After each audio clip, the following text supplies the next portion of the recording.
Quem está acostumado a ver os pequenos e quase discretos objetos sobrevoando por aí, não imagina quantas histórias e curiosidades sobre drones podem haver espalhadas pelo mundo desde o seu surgimento. Quer saber mais sobre este assunto? Então vem com a gente! Mas antes de começarmos esse vídeo, gostaria de lhe pedir, se ainda não é inscrito em nosso canal, que se inscreva. Deixe o seu joinha no vídeo para nos ajudar. Já se inscreveu no canal e já deixou o seu joinha? Então agora confira comigo. Drone acidentalmente faz uma descoberta assustadora após encontrar isso na beira de um rio.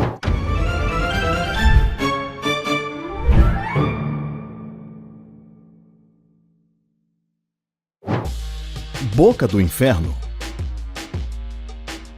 Segundo relata o Daily Mail, o fotógrafo italiano Alessandro Belgioso usou um drone para tirar fotografias inéditas e fazer gravações do lugar. A cratera, também chamada de Porta para o Inferno, é um dos lugares mais incríveis do mundo e tem todas as razões para ser chamada assim, visto que as temperaturas no interior da cratera podem atingir 1000 graus, razão pela qual o drone não poderia chegar muito perto. Localizado no deserto de Karakum, no Turquemenistão, a Porta para o Inferno foi formada em 1971, quando os geólogos soviéticos realizaram trabalhos de exploração nesta área, rica em petróleo e gás natural, e descobriram uma caverna que engoliu todos os seus equipamentos. A caverna estava cheia de gás natural e os geólogos tomaram a decisão de incendiá-la para evitar a intoxicação de pessoas e animais por gás, supondo que as chamas se extinguiram em poucos dias. No entanto, o fogo permanece ativo desde então,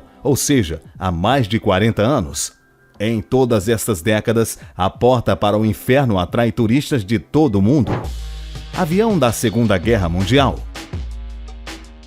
Mais de 70 anos após o seu desaparecimento, o avião P-38 foi encontrado na Groenlândia. O veículo, que fazia parte de um esquadrão dos Estados Unidos durante a Segunda Guerra Mundial, foi descoberto abaixo de 91 metros de gelo na região. O avião colaborava com a Operação Boleiro, que levava aviões, pilotos, equipamentos e recursos para a invasão que os aliados planejavam fazer na Europa, então ocupada pelos nazistas. O P-38 ia do território norte-americano ao britânico com bombas e soldados. Era julho de 1942 e a equipe viajava por uma rede secreta de bases aéreas conhecida como a Rota Bola de Neve, que contava com unidades em Newfoundland, na Groenlândia e na Islândia. O voo, no entanto, foi atrapalhado pela névoa, que obrigou o P-38 e outros 7 aviões a fazer pousos de emergência na superfície de uma geleira no sudoeste da Groenlândia. O piloto do veículo, o coronel Robert Wilson, e outros soldados que ficaram presos na região foram resgatados na época. Em 2011, um drone que escaneava a área detectou indícios de um avião enterrado abaixo da geleira.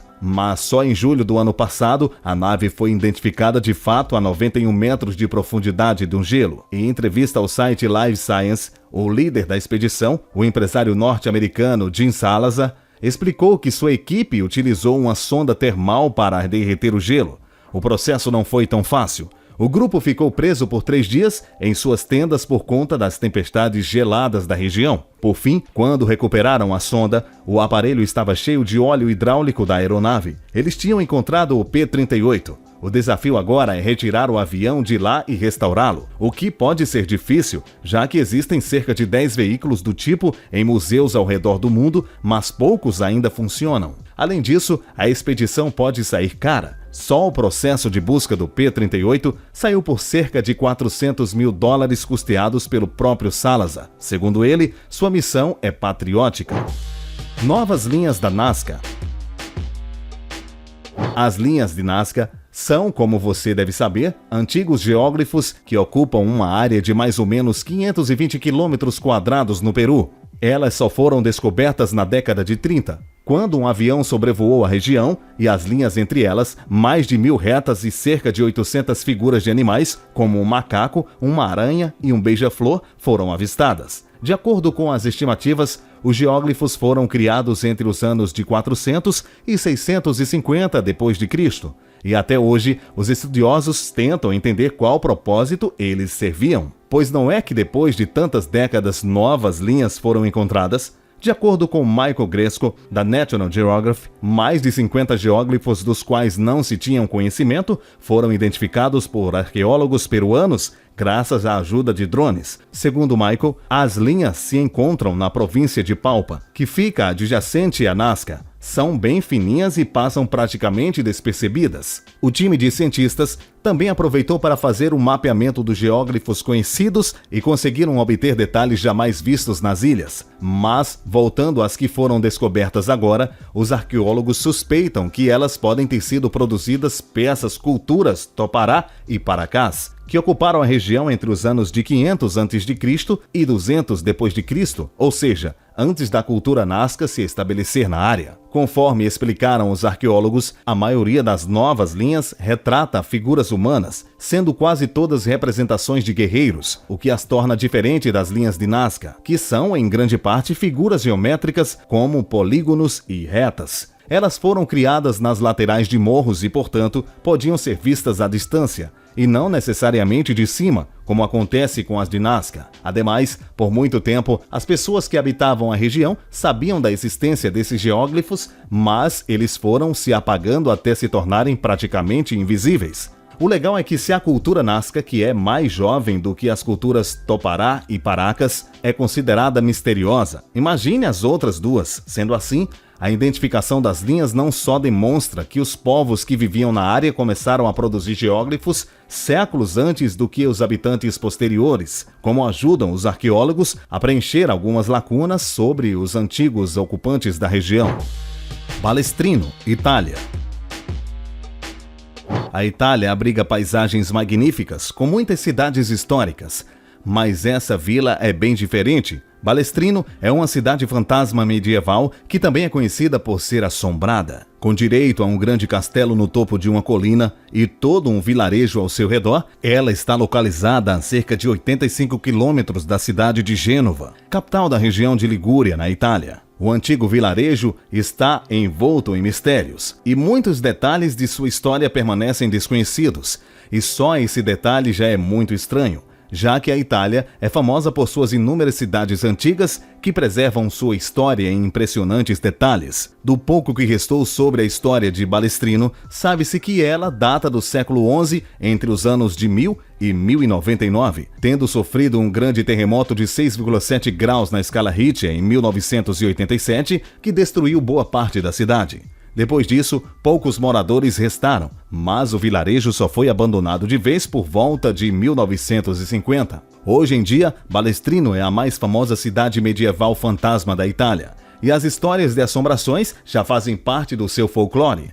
Poucas pessoas se arriscam a visitar suas ruínas tomadas pela vegetação, que lhe conferem um ar ainda mais misterioso. Recentemente, com a tecnologia de drones, algumas filmagens aéreas da cidade aparecem na internet e fizeram um maior sucesso, aumentando o mistério do local. Muitas pessoas se perguntaram a razão de se usar drones para visitar a cidade, ao invés de simplesmente visitá-la a pé mesmo. Logo surgiram inúmeras especulações sobre o motivo de poucos corajosos se arriscarem a entrar em Balestrino, e que deve haver algum bom motivo para que as pessoas usem drones e não entrem lá pessoalmente. As histórias de assombrações tomaram proporções místicas e se espalharam pela região, com relatos de maldições e eventos sobrenaturais de todo tipo. Se você gosta de mistérios deste tipo, Balestrino é mais um daqueles locais que vão te fascinar pela sua beleza e mistério.